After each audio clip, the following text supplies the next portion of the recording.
let it go. Oh, na na na na na, no, I don't care no more, care no more. Oh, na na na na na, so come on, let me know. Put your hands up, na na na, no, baby, nothing's gonna stop us tonight. 'Cause I'm good, yeah, I'm feeling alright, baby, I'm gonna have the best night of my life, and wherever it takes me, I'm down for the ride, baby, don't you know I'm good, yeah, I'm feeling alright. WEFM, the new fresh sound. Voice of the Man Bongo Prime representing for Activated Mornings on WEFM 99.9. WhatsApp us or call us at 457-9997. Rise and shine. Let's get ready to take on the day. Activated Mornings on WEFM 99.9 is on now.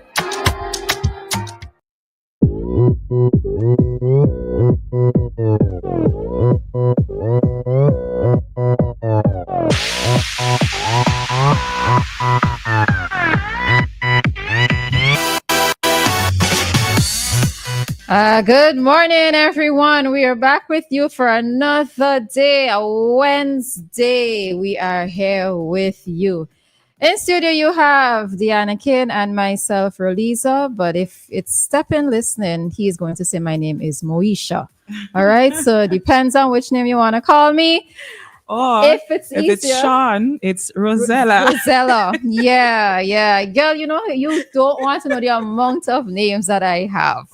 I have so many variations. And the interesting thing is that I know who does be calling me. Like if I'm in the road, I know who calling me based on the name that they use. I just have so many names, folks. All right. If you can't figure it out, the easiest thing to say is Ro. All right. Just leave it at Ro. Okay. But good morning, everyone. So not sure what everybody is going to be up to. Some of you are going to work. Hey. And some of you are at home because you are on vacation. Whether you are a teacher or whether you are a student, you might be on vacation, or you might have just applied for vacation, you know, because your child is also at home. So whatever it is that you're up to, we are happy to be in your company. All right. And it's just so interesting. We here walking and I just seen a yacht passing, and yeah, I always wonder what it's like to be to live on a yacht. Like, I wonder how people do it. Morning, Dianna. I didn't miss that. Okay, no, good that's morning. Okay. Good morning, Roleza. Good morning to everybody. Now let's get back to the yacht conversation. No, right. So you know that there are some persons who just live their entire lives on a yacht, or they spend a significant amount of their time within the year on a yacht. And I don't know how it is that if I could actually do it, because my feet would need to be on land. Correct. Kind of frequently. Or, you know, these persons who do these trips, let's say from Europe, come to the Caribbean, or from wherever come to the Caribbean. I'm like, I don't know about this. You know, I don't know about I'm this. right there with you. Me, I am a land animal and I got to see land. I got to be on land.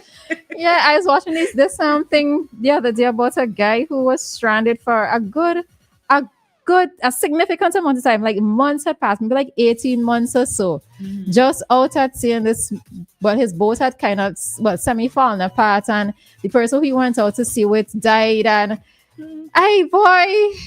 these aren't stories that I want to be able to come back and tell anybody about, you know. But I feel like no matter how many survival skills I have and how much I know, panic alone would kill me. Like, I'm stuck on water, no land. I legit was sick. God, why have you forsaken me? That is exactly what it is. I will be sad, and I will be. Well, I don't even know if I might even have tears anymore left to cry, but I would feel like one of those. But you know what? As we talking all of this, big up the fishermen who go out and catch fish every day. We appreciate you guys. All right. But remember, in doing all of that is just to take the necessary precautions, because you just never know. Even remember that interview that with the Coast Guard, when they said, you know, you might be thinking that you're just doing a quick trip between, let's say, Canawan and Union. Yeah. And you just never know what could happen, you know. So always be prepared just in case. Walk with all the things that you know that you're supposed to walk with. All right. For the yachties who are visiting our islands, we welcome you and we appreciate and we're happy to know that you are those persons who don't mind being on a yacht for extended period of time. All right.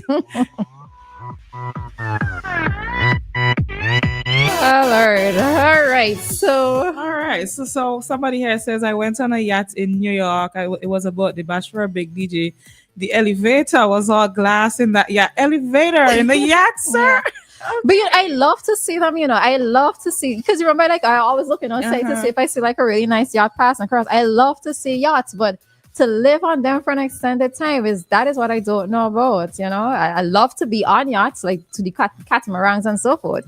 I don't mind being on them, but after a while, or when you reach back home, you lie down on your bed and you still feel like you're up and dog. I can't do it for a long time. We belong to land.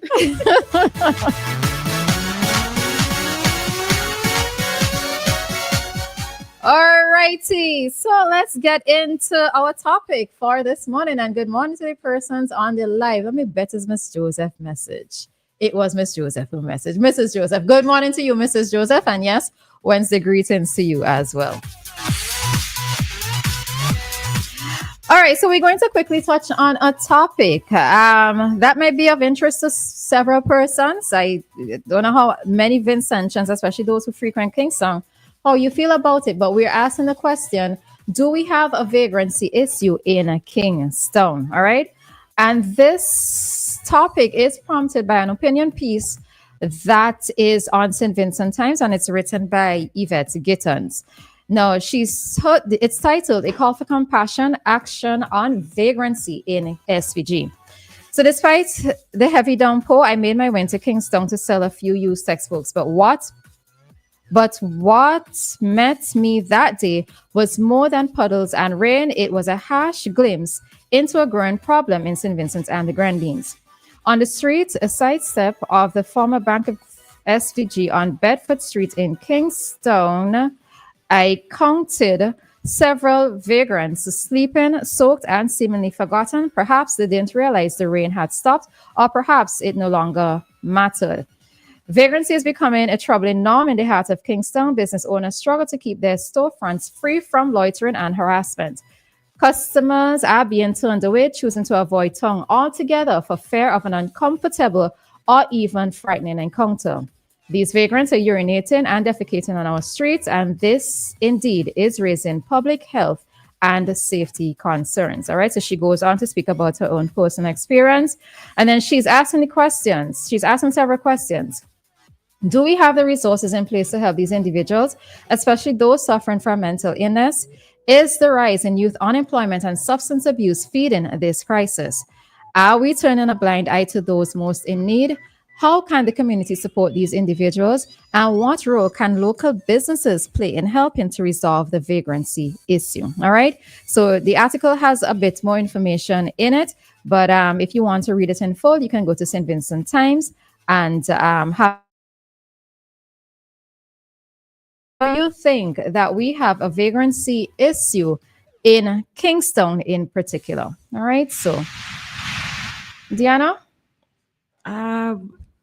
I think we do have an issue, but I don't look at it as one where I would be afraid to go into Kingstown because I'm afraid. I mean, I've hardly ever seen or met any vagrant that is aggressive or behaving like that. So that's something that would happen occasionally. Most of the times you just pass them either looking through the garbage, begging, or just walking, talking to their hallucinations, or just, walking along calmly. So for me, it's just like passing a regular person most of the time. So I don't feel scared or anything like that. Yeah. Okay. All right.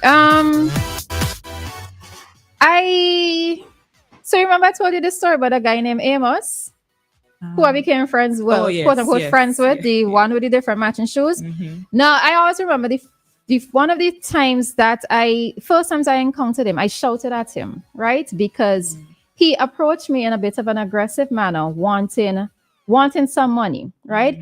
And I spoke harshly to him because I did not like his approach. Initially, I thought he was crazy, right? I thought he had some sort of mental thing. But when I spoke to him and I realized that he was understanding, and he did come back and he responded and he said, "Okay, sorry, miss, sorry." I realized that he was able to understand me. And from then, when I said we became quote unquote friends, he would hail me up and he would say, "Miss," whenever he saw me in town and so forth, right? So there are some who do tend to approach in an aggressive manner, and you just have to know how to speak to them. One of it is that is my concerns is that I tend to feel as if whenever I go into town, I am seeing a new face. It's not the usual street characters who I have been used to. And for me, this is a bit of a concern, right? Because it makes me wonder what it is that has caused them, well, let's say not to be institutionalized. Is it that the spaces are the places where they're supposed to be held, especially those who suffer from mental conditions? Is it a case where there is insufficient space? Is it a case where they cannot be held? Because if I'm not mistaken, you can't hold somebody. You know what? Let me not say that. Let me clarify that. But is it a case where they're supposed to be seeking help and they're not getting the help that they need? Is it that their families have abandoned them because of the fact that they don't know how to handle them? So rather than trying to, let's say keep them home or keep them within their villages, where the villagers can actually be on the lookout for them, or family members can be on the lookout for them, that they allow them to come into Kingstown, right? While we're talking about the vagrancy issue, and it's interesting that the picture that accompanies this is where the former BOSVG was at Bedford Street. That wall that was there. When I saw this wall, because it's like a bench, right? I saw it and I said, this is interesting that they're leaving it looking like a bench. Now for us, let's say if you just want to tie your shoelaces, you can cock up your foot. Well, put your foot on the wall. I'm not saying cock up your foot.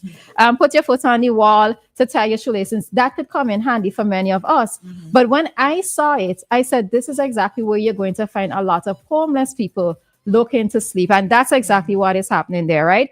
And I think that there are many businesses. There's this thing called hostile architecture where a lot of business places, and the one at Heritage Square, the bank before, where persons used to sit down, they did it in such a way so that you cannot sit down on the wall because you do not want to encourage either persons loitering there or homeless people to actually sleep there. So I'm surprised that they allowed for this bench to be done in this way, because this is exactly what is happening, right? But I do feel a little bit of a sense of an unease whenever it is that I encounter new ones in Kingstown, because I am not sure of what they can potentially do. There's this thing that I also do when I come across one who I'm not certain about. If they're walking behind me, I stop walking to allow them to go in front of me, because I just never know, right? All right, so I see we have a call, so we take that quickly. Caller, you have 1.5 minutes. Good morning. All right, the call's gone. All right, I stop and I allow them to walk ahead of me because I just never know.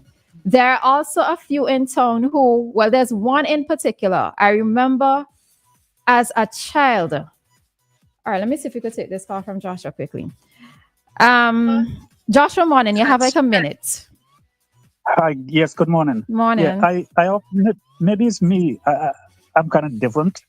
I have great difficulty understanding presenters coming out of St. Vincent, because certain words and phrases are being used where I honestly don't know what they mean. Now, you started off with vagrancy, and Roleza, interestingly enough, you mentioned homelessness. There is a big difference. Now, every vagrant is not homeless. Would you believe people refer to me as a vagrant? Me and Joshua Richardson refer to me as a vagrant. And is the word aptly applied to you as a vagrant, Joshua? It could be, because I pick a particular spot where I sit. And if you go to Hamilton, anytime you walk past, say between 9 and 12, you very likely see me sitting there. And some people would say, why don't you find a job? This is like people who don't know me.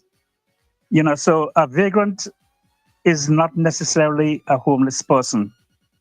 And a homeless person is not necessarily a vagrant, because you mentioned this wall that people sit on. So if someone sits there on a daily basis because they're homeless, I don't see that person as a vagrant. That's a homeless person. And we need to be sensitive to the needs of people who are not as fortunate as we assume ourselves to be. Now, I'm totally against anybody harassing anyone on the street.